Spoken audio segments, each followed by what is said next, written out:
All right, here we are. Going to make the McLeod's marinara, gravy, sauce, pomodoro, whatever you want to call it. It all's going to do the same thing, so it don't matter. All right, so let's get started. I'm going to start with 2 tablespoons of oil. Get that coated around the pan.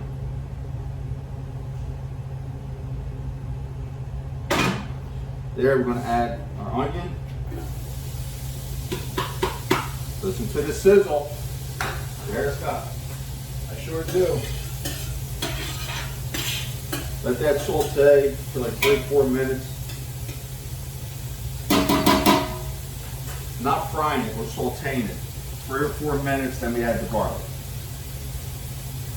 Again, this isn't something when you're making you walk away. You stay here until everything's in, and then you go walk away, and at time, come back and stir periodically. All right, you smelling that? Smells good.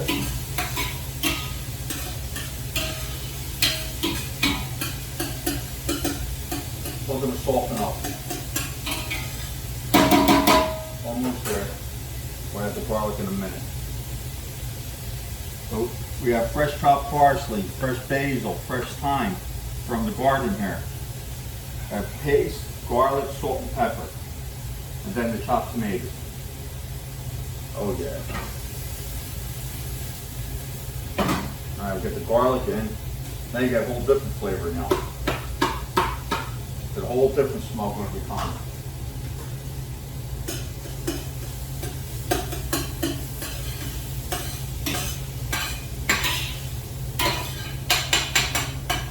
Now, I'm going to add the rosemary. All these herbs right now, there's going to flavor this oil, flavor the onions. Smell everything. Smell the garlic, smell the onions. This is where you add part of the salt and pepper. You want to season in layers.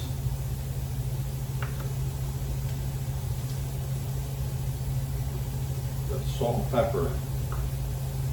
I'm going to keep sauteing for a minute.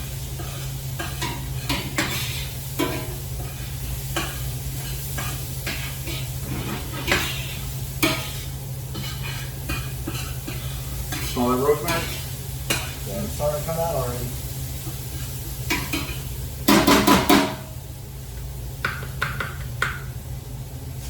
We'll go with the paste next. You don't have rosemary, but you do have fresh thyme. Would you just substitute it, or? Nope, go rosemary, don't go thyme. Yeah. Thyme and basil don't get along. Okay.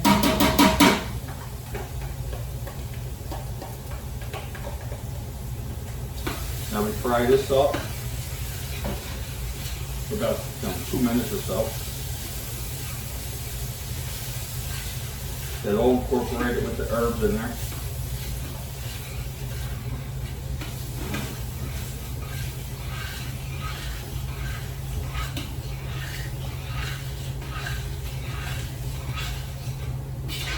It's all incorporated.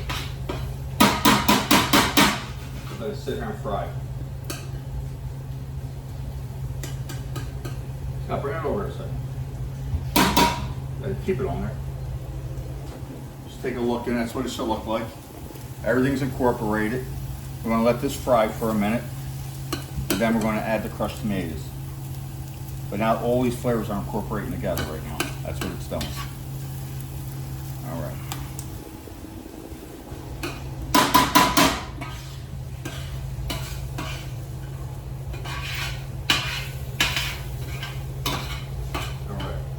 Next we're going with this.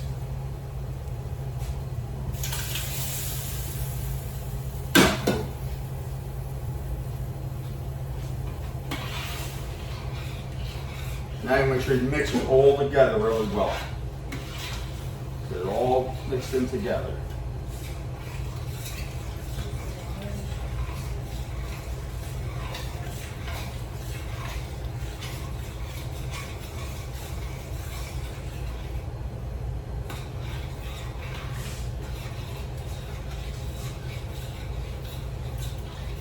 There we go. Getting all incorporated. Alright, at this point, take your whisk, just help everything get mixed together. Help it all get whisked in together. We're gonna add some water to this to help thin it out.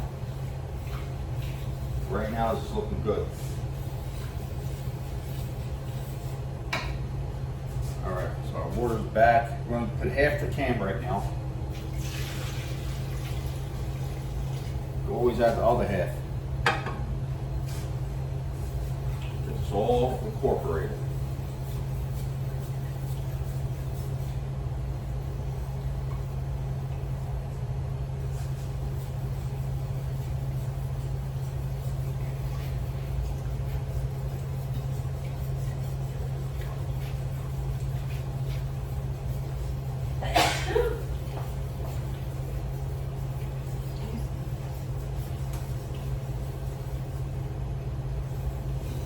Looking good. Get some salt right now in there.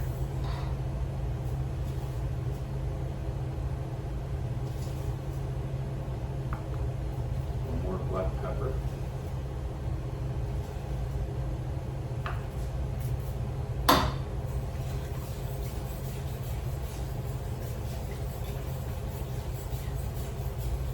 We're getting there.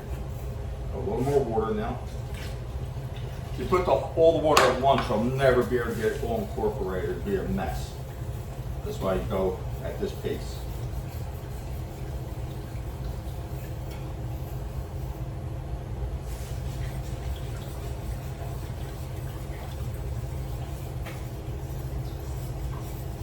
Water just brought the price down to 5 cents an ounce. There you go. That's what we're talking about. Profitability.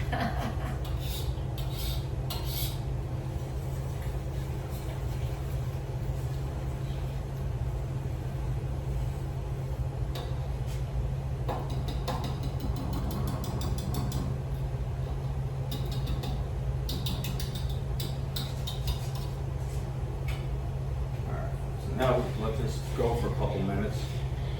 We'll add a little more water, and then we'll add them herbs. Right now, I'm going to get this up to a boil.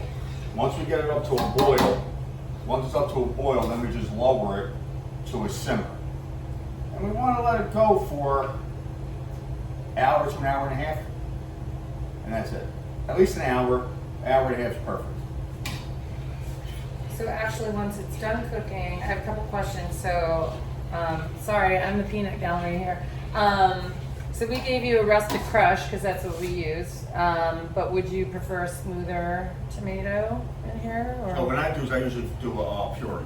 Uh-huh. I Yeah, would so use it's a just puree. nice and smooth. Yeah. And the other thing is, once it's done cooking, we need to see what the yield is so I can get a true cost on Yeah, my but wait. recipe. Yeah, but weigh it out and see what we got. But you can go with this crush, it works just as fine. With this, you're just going to get, it's all chunky, which isn't bad either. I like it either way. I just always done it with the paste, but that doesn't mean you can't do it this way. I've done it like this too. I just prefer, that's what I grew up on. Yeah. So, you know, what you grew up on is usually what you used to. I grew up on the rustic, like my, hand squishing the tomatoes. Well, we had that, but for us, that's a different, that's Yeah. an marinara. Yeah. Right, that's runny, that's loose. Yeah. Where, what we call gravy back in Philly, it's thick. It sticks to the macaroni, it sticks to the meat. Where what you're talking about, it just runs. It's kind of, it's a little watery, but it's good. Oh, okay. It actually has a purpose. I mean, we dry tomatoes too, but I use it for other stuff.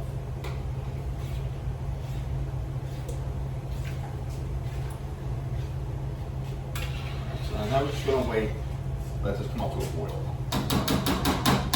Once it's there, we're gonna put the herbs in, and then we'll cover it 3/4 of the way. And we just got to, like, every 10 minutes come back and stir it, maybe every 5, depending on what kind of pot you have. If you have a pot that's kind of thin, this seems to have a nice thick bottom, then it's not going to burn. But if you have a pot that's too thin, that maybe you cook soup in and you're trying to do this is thicker than soup. It can burn. All right, we're starting to get the bubbles. Give it another minute before we put the fresh herbs. Tomato sauce is one of my all-time favorite things ever to eat, ever. So the recipe calls for 2 tablespoons of salt. every can of tomato is different. You might need a little more, you might need a little less. Tomatoes love salt, so my guess is you're always going to need more. But I say 2 tablespoons because you're safe there. You're not going to over salt it. But it may be on there. You have to taste and adjust. All right, starting to bubble up.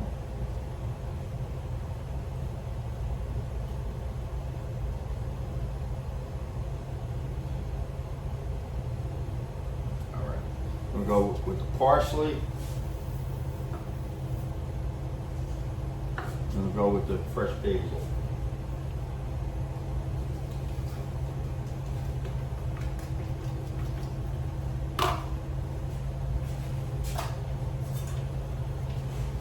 Give this a stir.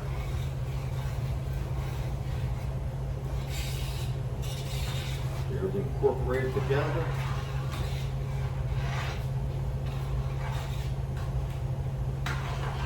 Now, if you're really selling this, it's really busy, which you want to be with this, do a double batch. But for the next week or so, you'll probably start with the single, but you're going to go to double batch, probably 2 times a week.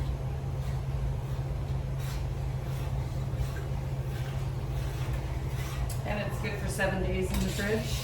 Good for 7 days, at a minimum.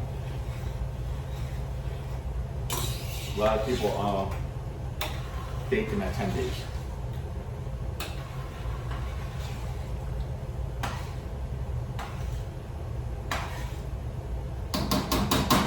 Take a look at that, Scott.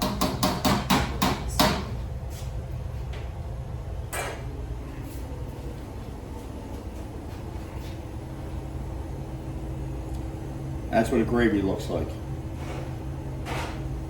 Starting to bubble up real nice. Going to cook great. I think I'm gonna have a snack later. I don't know about you. You do know about me. I do know about you. That's the only time you show up is when the food's ready. Add a little more water now.